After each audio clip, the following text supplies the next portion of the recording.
Cyclone Remal, it's in the Bay of Bengal and it's about to make landfall in the border of between India and Bangladesh. It's a tropical storm with some disorganization, as you can see in the image. Excuse me for the quality of the animation, since well, it's quite difficult to find a proper good image in those regions at all.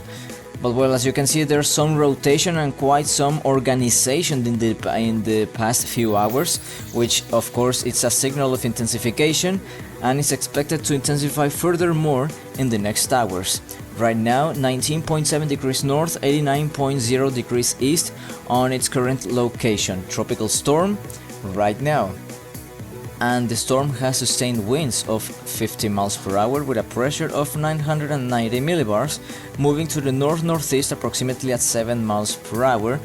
This is on the latest update at 11:30 hours in Kolkata, India, 12 hours in Bangladesh, which is the 6 hours in the universal time zone. This is on May 26th.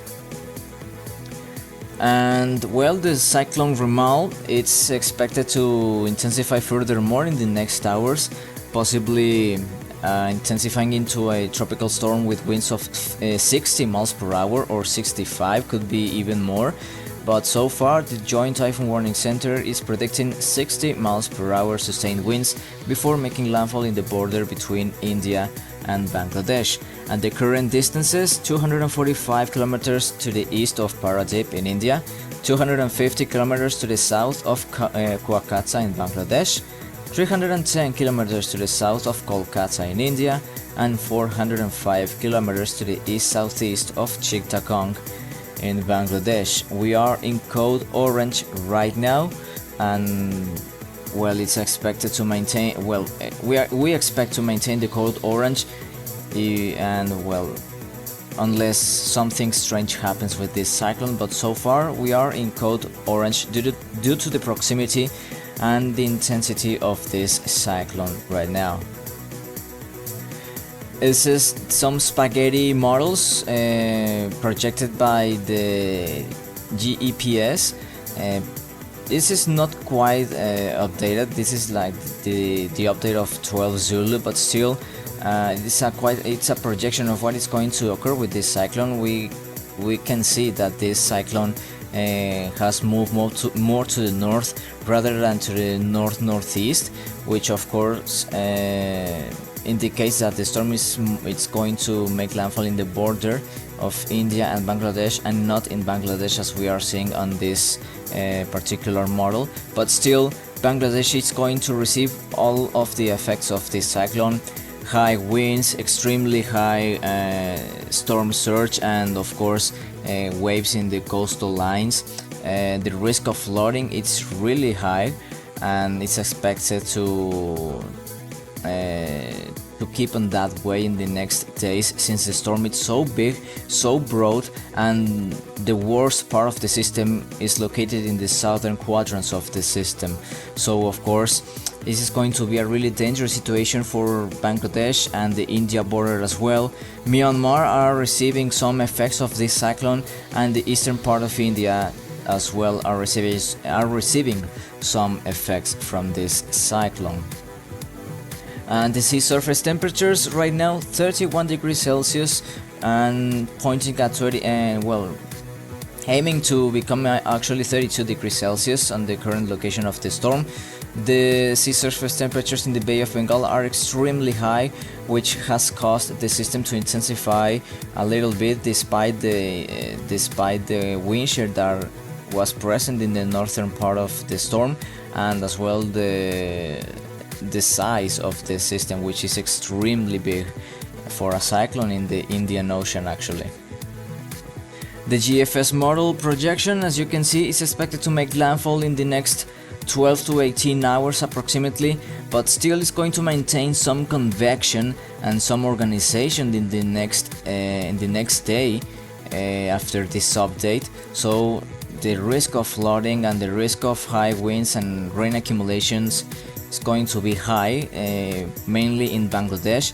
As you can see in the map, Myanmar, and particularly Myanmar is fully covered by rain and convection by this system.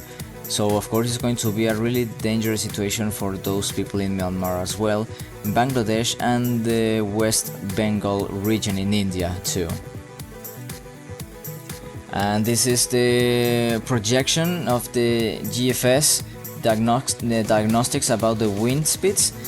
Practically the system is expected to attain some peak intensity in the next hours before making landfall, practically making landfall at its peak intensity and then quickly weakening by May 28 and dissipating.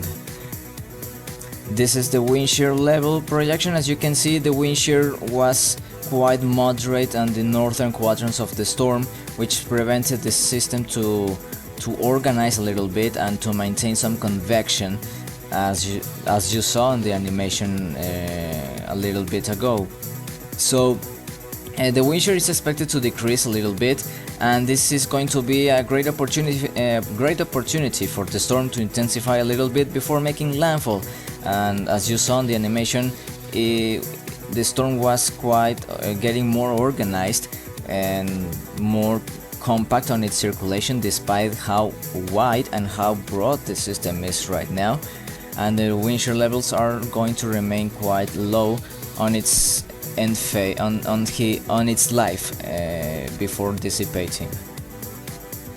And the sea surface temperatures, as we saw previously, 31-32 degrees Celsius and maintaining with that course, and the humidity decreasing a little bit as it gets inland, but practically in the ocean the humidity is extremely high, so Remal has quite some fuel to intensify it a little bit. Not sure if it's going to intensify quickly, but of course some intensification, it's going to occur on the next hours before making landfall. And this is the current image of the cyclone, extremely big, practically covering the whole Bay of Bengal. Covering the whole Bay of Bengal, practically the double of the size of tropical storm Iwiniar in the Philippines. So of course it's an extremely big cyclone, bringing a lot of rain, clouds and winds, possibly in some parts of India and Myanmar as well.